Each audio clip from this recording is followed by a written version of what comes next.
Breath of fresh air, taking a deep breath, breathe easy. It's all phrases that we use every day, but could take for granted. For Chad Bautch of Omaha, those lung functions have been anything but routine since he was diagnosed with cystic fibrosis at birth. Chase Moffat explains Bautch's 40-year battle to finally breathe a sigh of relief.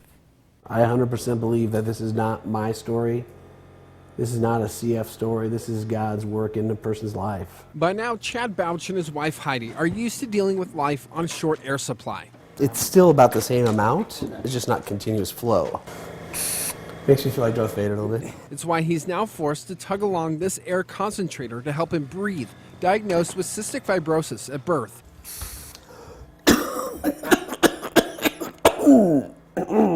Just take a listen to those lungs. Surprisingly, Bautch says, while the cough sounds awful, it doesn't hurt too bad. So it's been tough. You know, leading up to this point, my kids know that I do treatments every single day, twice.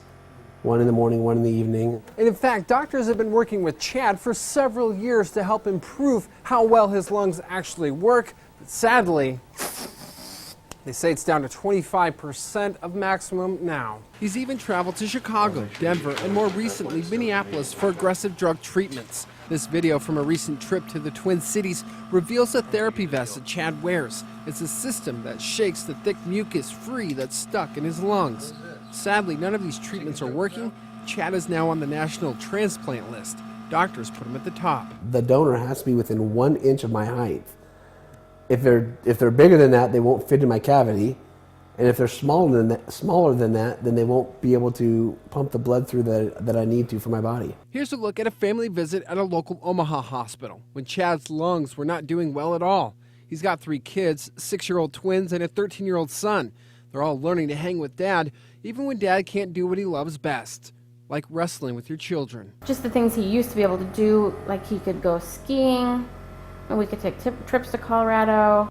Chad's wife Heidi says through all of this, she's seen her family learning to bond, lean into each other, powered by something greater than themselves, teaching the kids what it means that Daddy is now waiting for a new, healthy set of lungs. It's also taught our own children to be more accepting of people's differences and not to judge. Because for the Bautches, while his lungs are struggling to bring in the air supply he needs, they say it's the heart of the family where they find the strong pulse of life. If people look at my kids and think they were lucky, they had a really good dad who loved them a lot and spent a lot of time with them and really showed them love like Christ's love, then that's what I want people to remember me by. Faith in God. This is a video about Chad produced by Relevant Community Church about 4 years ago. It's where the family attends services in Elkhorn. You know, my whole time through this process has been, our prayer has been that God would be glorified. One breath at a time. In Omaha, Chase Moffat, WOWT 6 News. And we can help raise money to help cover some of the costs for the family. After insurance, they still need $200,000. There is a silent auction and fundraiser February 19th. Is at Concordia Junior and Senior High School from 6 to 9. The school is at 156th and Fort. If you would like to donate silent auction items or directly to the family, there's a link on how to do that under this story, WOWT.com.